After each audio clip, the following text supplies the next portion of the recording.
name is Beth Johansson, and I'm from Regent University, and I'll be moderating this session. Susan Brower is the coordinator of media services at Loyola University, New Orleans, where she and her staff are responsible for presentation technology, media production and duplication, classroom clickers, video conferencing, web conferencing, and video and library computer support. Susan's background is in video production and AV, which she has done in hospital, corporate, university, and community settings in Pittsburgh, Ann Arbor, Chicago, and New Orleans.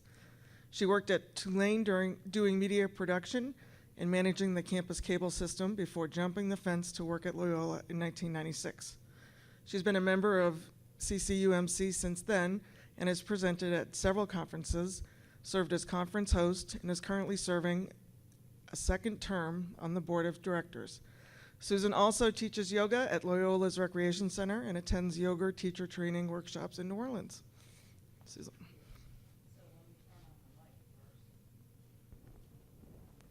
Hi. That's better. Maybe we should all just go outside and do yoga. No? Okay.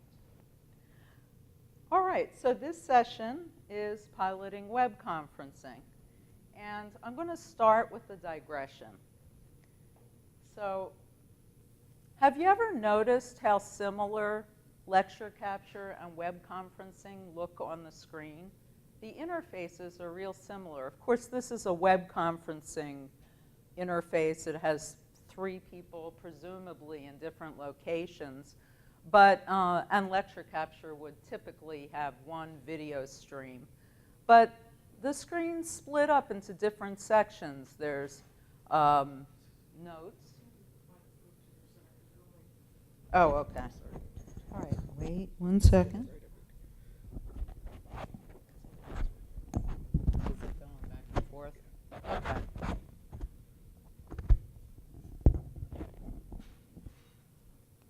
Okay. It's a little loud, huh? Oh. All right.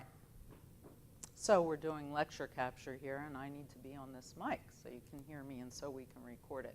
Anyway, so for a long while, I've been researching both lecture capture and video conferencing. Actually, I see people from St. Joe's here. I first experienced them at St. Joe's at a Jesuit University conference. It was like 2004, right? Isn't that when you did it? I think so, something like that. Jesuit University media people got together there. And even then, I noticed how, well, I think lecture capture might have come out first, but I've been wondering, for a school that doesn't have either one and hasn't institutionalized either system, what do you go with? And so I did a little research on that, and what I found, and things have changed over the years, of course, the similarities, again, there's video, there's audio, you're looking at documents, and there's both of them, there's recording.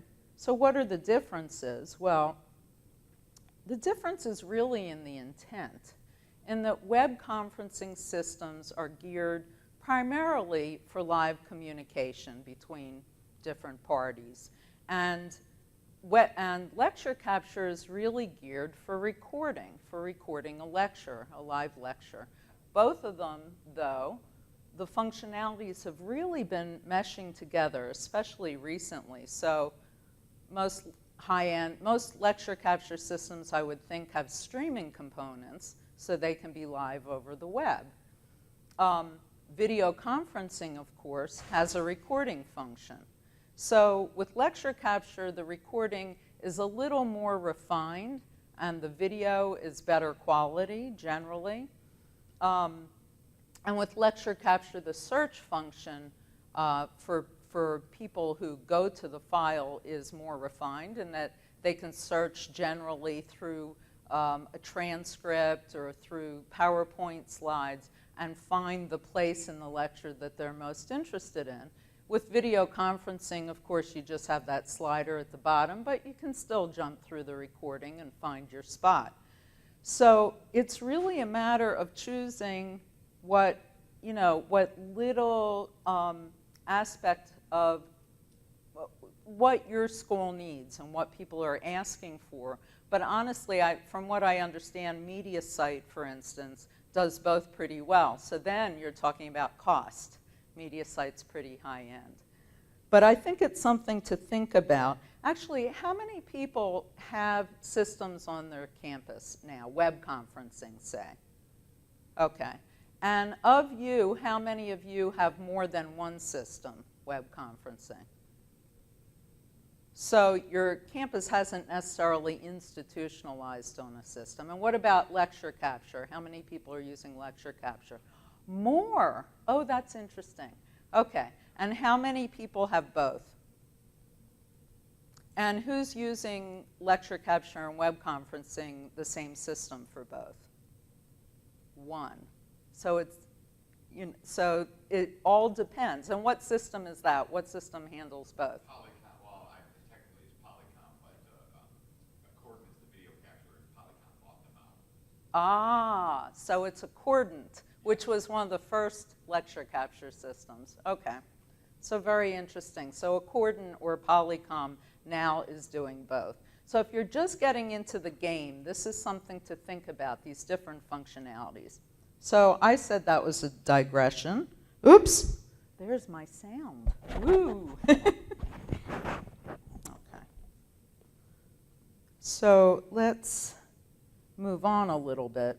What I found was that at Loyola, where I am, web conferencing was what we went with. And the reason is because what the faculty were asking for at the time, and this is just last year, 2011, I started getting inquiries, finally, from faculty members who wanted to have live meetings with their students. Why? Well, they were out at a conference like we were, and they still wanted to teach their students, or they wanted to have study sessions from their house. They had little kids, and they wanted to have review sessions or office hours and didn't want to have to come in for that. They wanted live, media-rich interactions more than video conferencing, which the cheaper, if they were going to Skype, that's generally point-to-point. They wanted to meet with groups of people who were in different locations, and they wanted to include documents and so on, like web conferencing systems do. And of course, they wanted them recorded. They also, a lot of them wanted to just, for so many years, we'd set up a video camera and people would record their lecture. Faculty members would record a lecture, and then the media center would go, put the VHS in the deck in the classroom, and the class would watch the lecture while the faculty member was out at a conference. So now they want to can their lecture. They want to create their lecture, and they can do so with a web conferencing system and just record it and make it available to their students. So that was another need. So here's what happened. I feel like Monk, but I don't have as good a story as Monk usually does. All right, so I had to make a decision fast, basically. And typically, when we're doing some kind of campus system, and I had been putting lecture capture and web conferencing in, I had been talking with people around the university about these systems for a long time, and they always cost too much money and there wasn't enough of a need. So what I've found, same thing happened with clickers years ago. I'd come to CCUMC, we'd use clickers, I was all turned on, and I'd go back and I'd say, let's do this, and nobody cared. And if nobody cares, I'm not going to do it, because there are users, and I can't get them to care, and somebody's got to pony up with the money. So generally, you need to wait for that tipping point, obviously, when there's enough people coming to you and asking for a function so that you can start gathering evidence and doing your research. Better to do the research beforehand so that you're ready to go to the right people with the options that are available. So with this, usually I put together a faculty committee. We spend a couple of months researching systems, writing about what we want, bringing different companies in, doing demos for all the faculty and so on, and we make a choice, a very democratic choice, or at least collaborative. This time, I didn't have enough time, and that's often the case for us, but politics are so thick at universities that usually we can't make a quick decision. So with this one, though, I did make a quick decision. What I did was I went back through my notes and research, and I had done, in November 2010, so this is March 2011 when I'm talking, so it's not so much after the research I had done. On the listserv, I invited CCUMC members to weigh in if they had, at the time I was still comparing web conferencing and lecture capture. So the question was, if they have one system for either one, what did they use? And this chart reflects 45 responses. Now the data isn't especially significant. This is literally number of responses. So on Adobe Connect, there's 12 people who use it. But it gives you a general picture about satisfaction with these systems. Now you see Illuminate and Wimba are on there. They don't exist anymore. Blackboard ate them up and spit them out as Blackboard Collaborate right now, and took the best of both and have it integrated with Blackboard. But they existed then. And Adobe Connect, Illuminate, WebEx, and Wimba, people were most satisfied with those. Any questions about this chart before I move on? The other systems, people put in things like GoToMeeting, and some of them said just Tandberg. So the other list wasn't especially significant to me. Okay.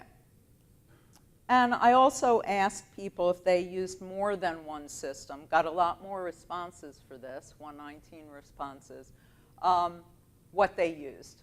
And for this, Adobe Connect was way ahead. So clearly, Adobe Connect had penetrated the market. But what I was especially impressed by was that nobody claimed to not be satisfied with Adobe Connect on this chart. On the previous chart, one person was not satisfied. Actually, people were pretty happy with all the systems except for DimDim, which of course is free and web-based, and so was pretty buggy at the time. But still, for people with two systems, again, Adobe Connect, Illuminate, WebEx, and Wimba were the top systems. So I just looked at those charts and I thought, well, I'm going to eliminate the others in my research. I'm going to pick the top 4, make a list of features that faculty want to see in these systems, and do my research. So that's what I did.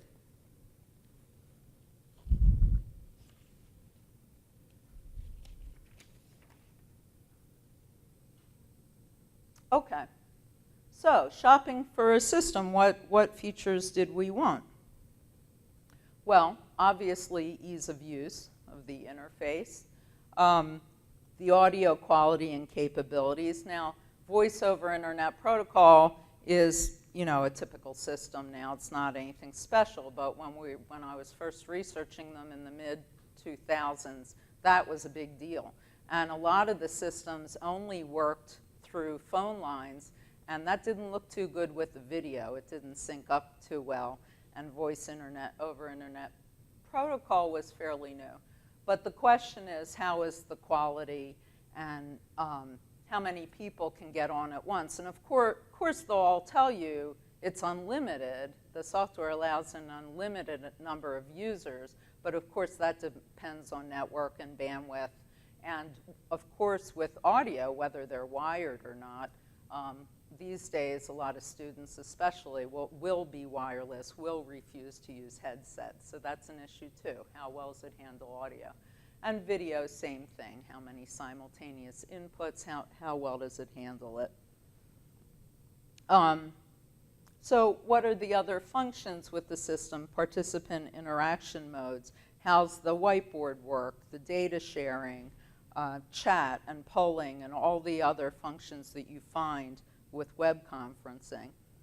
And then document showing and sharing what kind of file sharing is available. So these systems, of course, are meant for people to do presentations. They're not meant for what technically people refer to as file sharing, which is more like Google Docs, where people are in different places and actually affecting the file, like with a wiki, for instance. But it really surprised me to find out that Adobe Connect, you can't upload a Word document or an Excel document. You can only upload PDFs or PowerPoints. Everything else you have to save as PDFs. So it was interesting to find out. It's one more little bit to, let our users know about for uploading. Now, of course, you can always show what's on your screen in a live conference. You can always show what's the output of your computer. And then how many people can participate in one session at a time? And again, this is not a technical question so much. It's a cost question, because the budgeting, the costing of these systems is very complex. When you start comparing them, some are looking at FTE, some are looking at the number of courses, some are looking at the number of seats total that the university wants to use simultaneously. Some are looking at the total number of events simultaneously. So you really just have to take a breath, take notes. When you go to compare costs, it always looks like, not apples and oranges, but apples and horses and buildings and who knows. So it gets pretty complex. But you will have a minimum number that generally you want to be able to serve. So that's another consideration. Oops, skipped a slide, did I? All right, behind the scenes. So before the session, the conference, after the conference, how's the ease of use for your participants, for preparing for the conference, for uploading documents, for the presenters. And then our concerns, the back end. How fast does the information get to the server? How fast is it accessible? How are the files named? How easy is it for the students to get there? And so on. So again, these are all questions that I just literally sat on the phone with the people I found at each company and got answers to these questions. And then, of course, whether you want to host on campus or off, and what are the different costs and all that. And then the question of whether the software really needs to integrate with the CMS. Who's using Blackboard, Collaborate, Wimba, Illuminate? Anybody? Okay. And do you find it's advantageous to be integrated with the CMS? Can you tell us, do we have a mic over here? Can you tell us for a minute what the advantage is? Just, I hate to put you on the spot, but if anybody wants to share.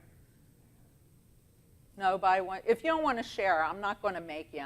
They're paying me to be up here, right? Yeah? Sue? Okay. All right, we'll get you a mic. So the main reason we like it integrated with the learning management system is that it's easier for the faculty. It fits right in. It's easy for the students to get into it, log in. Okay, it's archived there in the course space. So it's just a convenience. Okay, so it is a convenience. So you pay for that convenience. And what I've found is with Adobe Connect, or a lot of the systems, they're web-based. It's a URL. We're talking about copying and pasting a URL and sticking it in the professor putting it on their, in their CMS and their Blackboard shell. So it's not a complex function if it's not integrated. So again, it's a choice. We prefer it not to be integrated with our CMS because we also use Adobe Connect for meetings and those kind of sessions, and it's really difficult to get everyone to log into Blackboard and those, so we don't want to mess with that. But we can, easily post the link and those kind of things with Adobe Connect. Right. Could everybody hear? So what's your name? Brian. Brian was saying that his campus chose not to integrate it with Blackboard. So there's there's sometimes an advantage to not have all your eggs in one basket, and sometimes it's confusing for the faculty, did you say, to have it be integrated? Sometimes it's easier for them to go to one system for one and another for another, right? So again, question to answer for your campus. Of course, the questions about system requirements for your participants especially could be an issue with the kind of computers that students might have at home that wouldn't work well with the system. And you know, if your students don't have a lot of money, can you get them headsets? Can you get them what they need to participate from wherever they are, and your faculty too? Web-based or client-server? I think most of the systems are web-based now, right? Anybody still using client-server systems? No. It's all going to the cloud. So, okay. And what kind of company support and what's the pricing look like? And in a little bit, I'll let you know what we paid for ours. We didn't have a lot of money. So here's what we decided. We decided to go with Adobe Connect. A lot of it was about price. But at the time, again, this decision was made in April 2011. And these days, I think Matt Silverman this morning was saying everything's changing. You know, you have to be up to date constantly. He said, like, all specifications or something will change within the year. Now it's 18 months. Now everything's just moving faster and faster. So all the systems are web-based now, but at the time they weren't. This is what I really liked. We were going off campus. We never planned to host the system. So as soon as you hit the stop button on the recordings, they're immediately available. So it's just a matter of getting the URL to your students as to the recording and teaching the faculty how to get to that URL in the system, and it's not very complex. It's easy. It had broad functionality. The participant number was, we got a package that allowed 100 people per session, which was more than enough for our uses. And of course, we could pay for more and have bigger events. It was a year-long contract. But 100 people per class was way more than what we needed. That includes the presenter. And of course, by then, Adobe Connect, a whole lot of people had been using it. So okay, I decided on Adobe Connect, but I hadn't told anybody yet. And how do I politically climb that hill so that I don't start getting, tomatoes thrown at me in the faculty senate about, oh, we wanted Wimba, our friend over at the university, That's what they do. So what I did was I created a pilot. So I don't know, some of you might have heard me last night talking about the Flickr page for us. That's a pilot too. Pilots are wonderful things because you can make all these excuses when you have a pilot because you don't really know how it works. And in these days of high technology, it's hard to control everything. So if you create a pilot, you can start small, and the people at your university understand that it's an experiment. So that's what I did. I called it a pilot. As I said, faculty understand experimentation. You can limit the users and the costs. And then what we did was, for those people who participated in the pilot, we told them, okay, we'll help you do this, and we'll get you an account, but we're going to need your feedback. We'd like you to attend a couple meetings. We'd like you, if we go with the system, to train other faculty members. We need something back for giving you this, and that was real helpful. And future promise, by that I mean that I made sure that these files would be available forever, so that if after a year we said, oh, forget Adobe Connect, we're going with WebEx, that our faculty would still be able to get to their recordings, and they can. So that's what we did. So then I had to choose people who would participate. So what I did was I sent out an invitation via email to the faculty who I had been talking about this for a long time with. People would come up in conversation and they'd say, I wish we could get that. And I'd say, I wish we could get that, but we don't have the money or whatever. So I sent them a note saying, hey, I think we can get web conferencing, and I think it's going to be Adobe Connect, and here's what it can do, and would you like it? Would you, I'm letting you know first, I said, and if you'd like to do it, then we would appreciate your participation and by giving back. And so those faculty members felt special, and they were special. I knew it's a win-win situation when you keep track of the people who are asking you for things that you can't deliver, and then that opportunity comes up. It's a really nice thing to be able to say, hey, I think we're going to do this. So first I talked to them, and then a few weeks later, I sent an invitation and opened it up to everyone on campus. In our campus, we have a faculty listserv, and anybody can write, and it goes out to everybody. And so I took a risk. I just sent an open invitation. I said, we're looking at getting web conferencing. Will be a limited number of seats. Please fill out this application form. Let me know what you want to use it for. And, but interestingly, I sent that invitation out mid-May, right after classes ended. So people were heading away, right? Now, I got this huge response. Like within a few days, I had 38 people who responded. So I could go to the administration and say, there is a need for this. There's just no question. By the way, I had already known that I could get a little bit of funding. But it's sort of a chicken and egg thing. How much funding do you need? Well, I don't know how many people are going to use it. So I knew that some funding was there, so I was able to say, we're looking at this, but I wasn't promising anything. So I got this big response, and okay. So I had them fill out an application form, and what were their interests? Well, pretty much what I talked about before, teaching online, recording lectures, and so on, having meetings. Meetings with colleagues and other people, similar to video conferencing, but more media rich. And they wanted to have guest speakers in their classes and do interviews, that sort of thing. Okay, so let's talk about the money here. So again, it's a pilot. Anybody use Adobe Connect? Raise your hand. Okay, you know about the named hosts function? So the way Adobe Connect does its pricing is they'll give you an account called a named host account.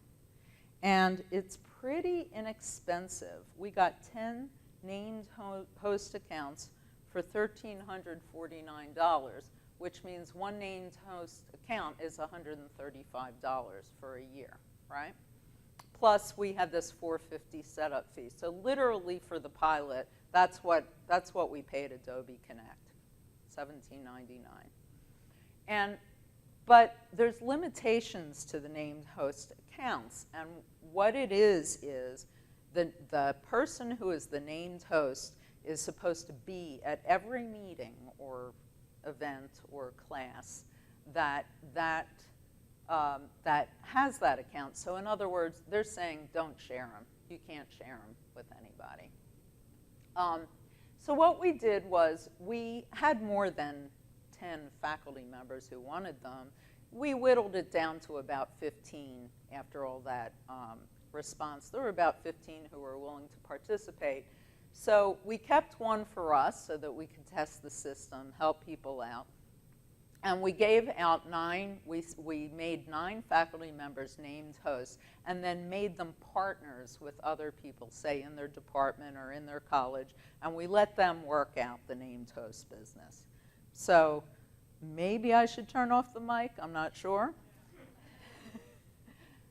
But I don't know if they sat in the room. I'm sure they shared the account information and the passwords, but I left it to them to do that.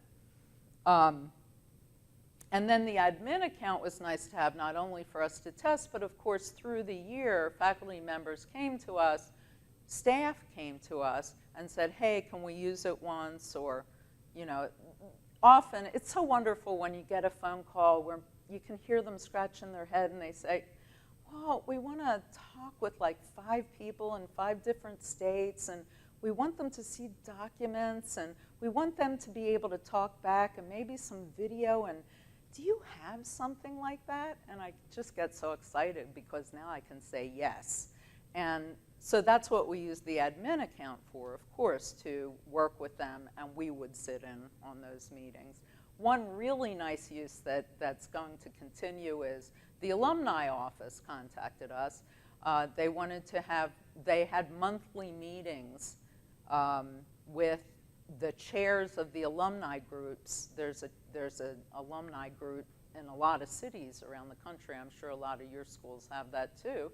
And they wanted to have monthly meetings with the chairs, and they wanted to use this for that. And they're going to be doing that. They started using it, and they loved it, and so that's working. So how did we get this off? Well, we figured out the administration. We figured out how it worked. And then right before fall semester started, we had a meeting. We had like a 3-hour meeting with faculty members, people who came, the named hosts.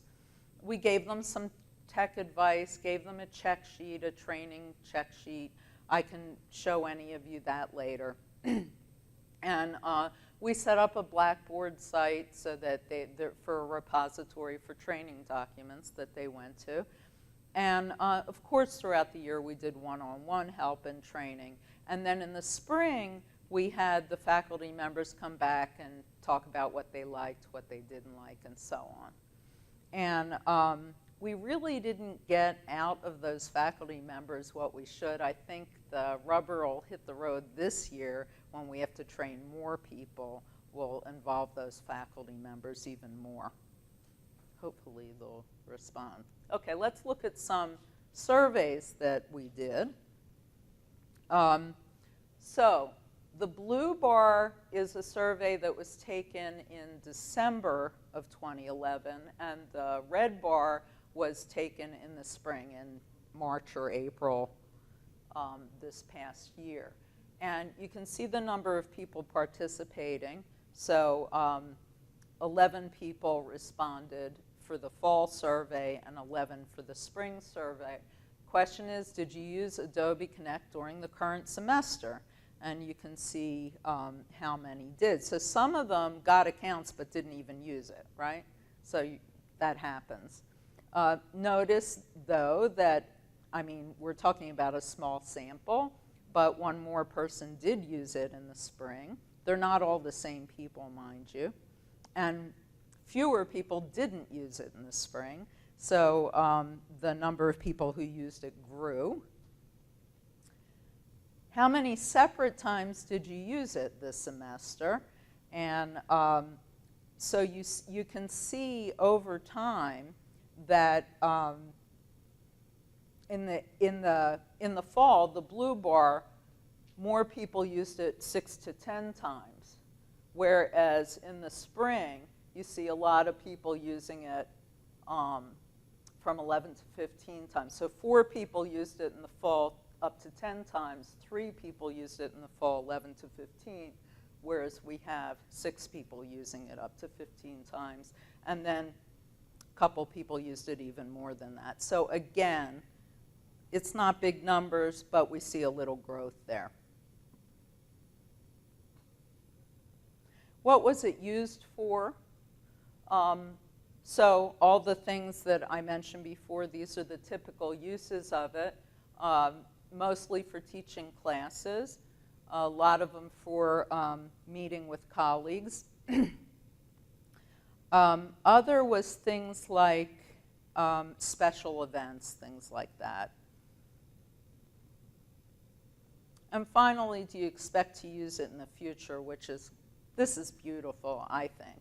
This is something to take to the administration, right? So they all liked it enough to say, I'm going to keep using this.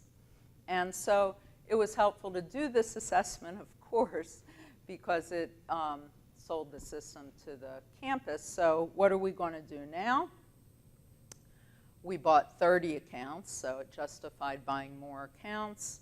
I did an application process with the faculty members, asking them how, a little more refined, asking them for more information as to how they might use it. And I don't know what I meant by distribution there. And then we're administering accounts. We have more administration accounts so we can sit down with the people who are new to Adobe Connect and do more with those. And then holding on to accounts, just keeping some in reserve so that if we find some users who really need their own account, we have a couple extra to give away. Yes, question? Yeah, I must be misunderstanding how this works. So you have 30 accounts, you said you had 38 applicants? Yes. Is it one, but ultimately is it one? Ultimately, it's one named host. We're going to do the partnering thing again. Okay. In the group of partners could only, I can't hear you. the group that's in a partnership with one host account cannot do the simultaneous video conferences. No, they can't. And there's one named host. That named host is supposed to be at every session that is used within that account. So if his colleague, if Bill is the named host and Mary in his department wants to use it with her class, Bill is supposed to be there. They have to coordinate, right? And they can't do, now, again, maybe we should turn off the mic, but we did test to see whether you can do two simultaneous conferences on one account, and we could. However, Adobe's rolling out new software during this time period where they specifically reiterate this thing about not sharing accounts. And apparently, technically, people were signing up in such a way that it was obvious that they were not the account holder and they were going in. So Adobe's going to do something with the software to try and stop that kind of misuse. We didn't do anything as blatant as that. We didn't do any kind of technical misuse, anything like that. But again, I told the faculty members how it went down, and they were supposed to handle it. I think it's sort of crazy, honestly, that Adobe sets it up that way. If you look at the alternative pricing, I could bring up on the computer if anybody's interested. But as I recall, the other way you could pay for Connect was literally per seat. How many seats at the university do you want to use Adobe Connect? And it was $270 a seat. Is that right? So think about it. We paid, what, $1,700 for 10 accounts, 100 people per class, per event. Could use them all at the same time, right? 1,000 people could be talking at once, 10 sessions. $270 per one seat. So multiply that times 10, that's $2,700. That's already more. I mean, is anybody using it that way? Did anybody just buy seats? How much money are you spending? $25,000. Well, we didn't have the money, so. But that was a one-time. Oh, that was a one-time event. That was a one-time purchase. We Oh. hosted. But for us, it made sense because we opened it up campus-wide, so anybody can use it at any time. And since we have a lot of regional sites and things, it would have just been a nightmare to try to track accounts.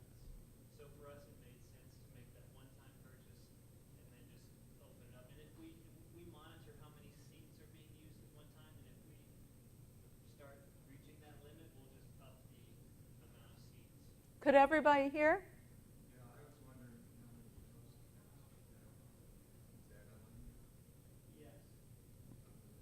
Yes. They're not host accounts. You're literally buying seats. So they spent $25,000, but how many seats? Do the math, right?